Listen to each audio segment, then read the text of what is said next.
A car so elegant, it made Jaguar furious. A pony car bold enough to stand alone and controversial enough to get sued over its logo. Think it was the Mustang? Think again. This was the Mercury Cougar, born out of internal jealousy within Ford Motor Company itself. When the Mustang became a nationwide sensation in 1965, it wasn't just Chevrolet or Pontiac feeling the heat. Even Lincoln Mercury, Ford's more upscale division, didn't want to be left behind. They didn't just want another Mustang, they wanted something more. Longer, more luxurious, and with its own identity. And they succeeded. So well, in fact, that Jaguar sued Ford over the Cougar's front emblem, claiming it looked too much like their iconic leaping cat. The story of the Cougar isn't just about a car. It's about ambition, identity, and one of the most unexpected lawsuits in American automotive history.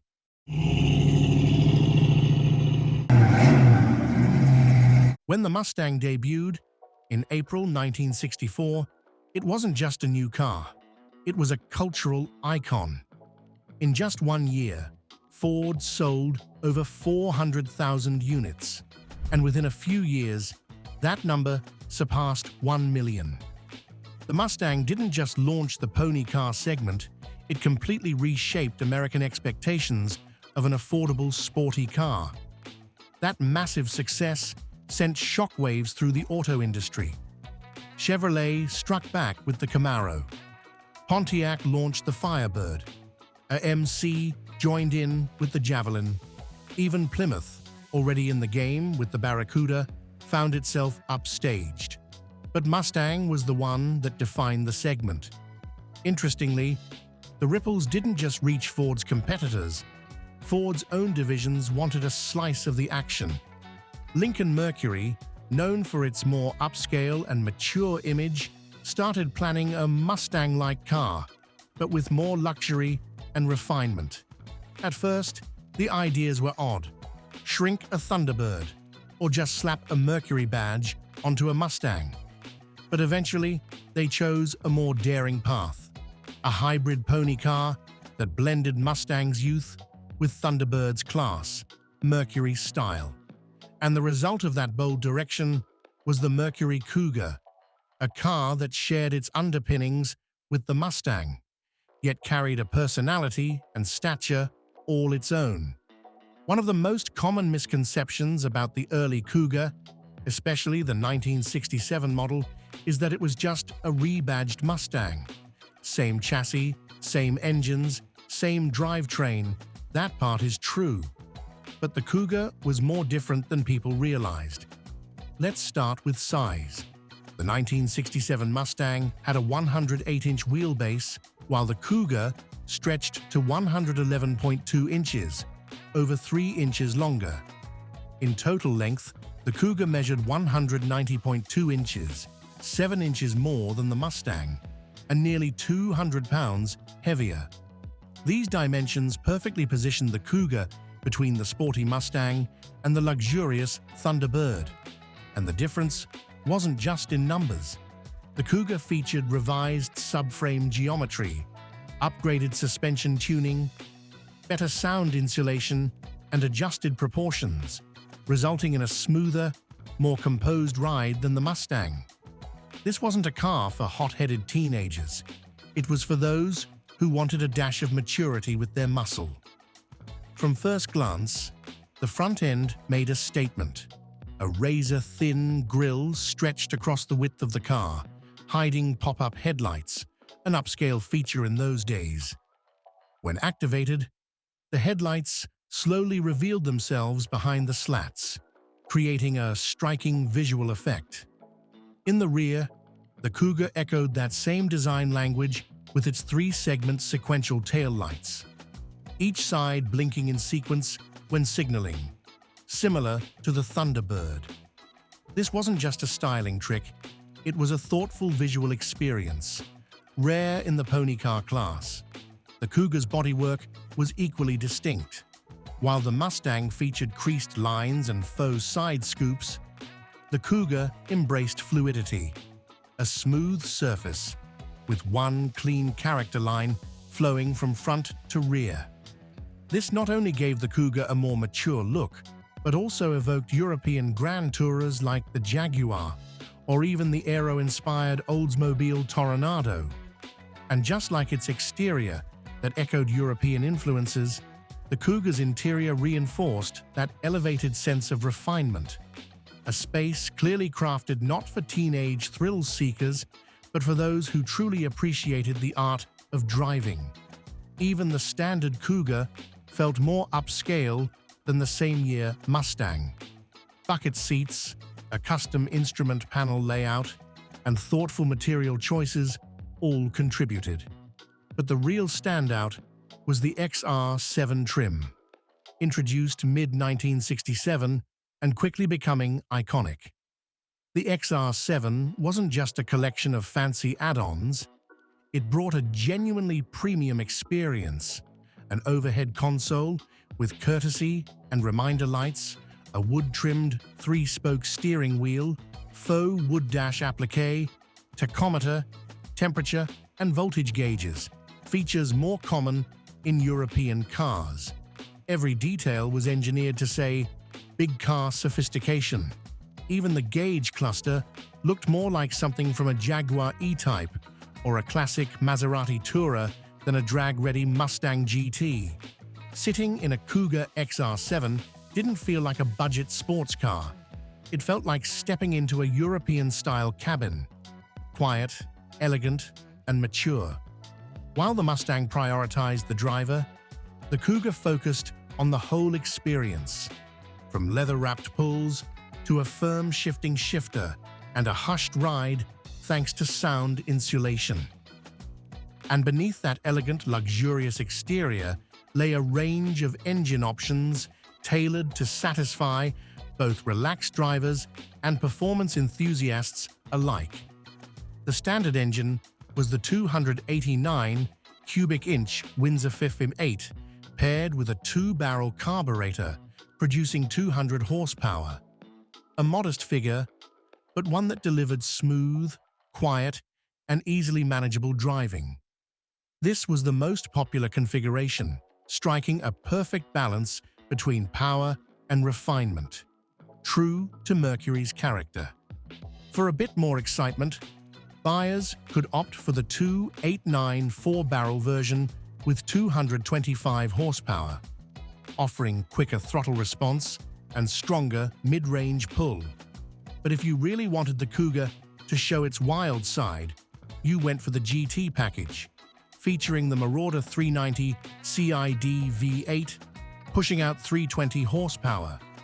The 390 wasn't just powerful, it came with low-restriction dual exhausts, an upgraded suspension with performance-tuned springs and shocks, larger sway bars, front disc brakes, and quick-ratio power steering. In this configuration, the Cougar GT shed its image as a gentle luxury ride and stepped into the realm of a true grand tourer, confident on highways, composed in corners, and packing enough punch to rival a GTO or Charger. Yet regardless of the engine, the Cougar always maintained its identity, a solid, well-insulated driving experience with engine response as smooth as a sewing machine, especially with the 289 or 302 under the hood. It may not have been the fastest car of its decade, but it was undoubtedly one of the most refined you could drive. And Mercury's decision to introduce the GT version of the Cougar wasn't just about offering a more powerful engine. It was a strategic move to free the Cougar from the shadow of being a junior luxury car and steer it closer to the world of muscle cars, where the Mustang, GTO, and Charger were dominating the streets. With the GT package, the Cougar didn't just gain muscle, it changed the way people perceived the Mercury brand. Traditionally associated with maturity and restraint, Mercury now proved that even a gentleman could loosen his tie and join the horsepower game when the time was right. On American streets in the late 1960s, The Cougar GT was often the choice of men in their 30s or 40s, those who once loved the Mustang but now wanted something just as powerful, yet more refined, quieter, and less likely to draw the attention of the highway patrol. You could say the Cougar GT was for people who had nothing left to prove. They just needed a car strong enough to command every mile without ever raising its voice. And perhaps it was that very composure that allowed the Cougar to quietly cause a market earthquake, a resounding success that even Mercury didn't see coming. When the Cougar launched, Mercury expected to sell about 60,000 units in its first year, a modest goal for an entirely new model. But the reality stunned everyone. Over 151,000 Cougars were sold in just 12 months. Notably, 27,000 of those were XR7s, the premium trim, and more than 7,400 were GTs. This proved that the Cougar didn't just appeal to buyers with its looks, it also convinced them to pay more for the most powerful and refined versions. Mercury was right. Americans were ready for a more grown-up, more polished pony car. This breakout made the Cougar the best-selling vehicle in Mercury's history up to that point, and it proved that the market had room for cars that dared to be different. The Cougar didn't need to scream or leave tire smoke to get noticed. It just needed to walk with quiet confidence, and that was enough to turn heads. Even within Ford, the Cougar became a symbol of surprise success, born from healthy jealousy, but executed with smart strategy.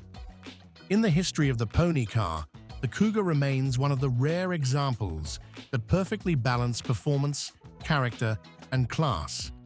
But the Cougar's story wasn't just about design, performance, or sales. A seemingly small detail on the car sparked a legal showdown between Ford and one of Europe's most iconic luxury brands, Jaguar. From its debut, the Cougar featured a distinct emblem, a large cat crouched in a predatory stance, symbolizing agility, power, and elegance. This emblem appeared on the passenger side headlamp door, accompanied by the word Cougar in bold block letters. But it was this exact combination that enraged Jaguar. The British marque claimed the Cougar's feline design looked too similar to its own leaping cat logo and could confuse consumers. Jaguar filed a lawsuit against Ford, demanding the company cease using the emblem. And surprisingly, they won. The result? Ford was legally required to retain the Cougar name underneath the cat emblem to make it unmistakably clear this was a Mercury vehicle, not a Jaguar in disguise. Rather than weaken the Cougar's identity, the lawsuit only added mystique. A pony car so refined, it was sued for looking like a Jaguar. That's the kind of unofficial compliment any American car would dream of earning. This episode proved that the Cougar wasn't just a Mustang spin-off. It had enough character to spark controversy and even be mistaken for a high-end European machine. In the automotive world, that's not a flaw. That's a flex. The Cougar wasn't the fastest, the most powerful, or the loudest pony car of its time. But its elegance, maturity, and unique identity made it one of the most cherished cars of the 1960s. It didn't repeat the Mustang. It didn't try to be the Thunderbird. The Cougar chose its own path and succeeded in its own way. In an era where every car wanted to roar, the Cougar whispered and still turned heads. If you've ever driven, owned, or simply spotted a Cougar in the wild, share your thoughts in the comments. What made this car stand out to you? And if you enjoy stories like this, don't forget to like, subscribe, and hit the bell so you won't miss the next automotive legend.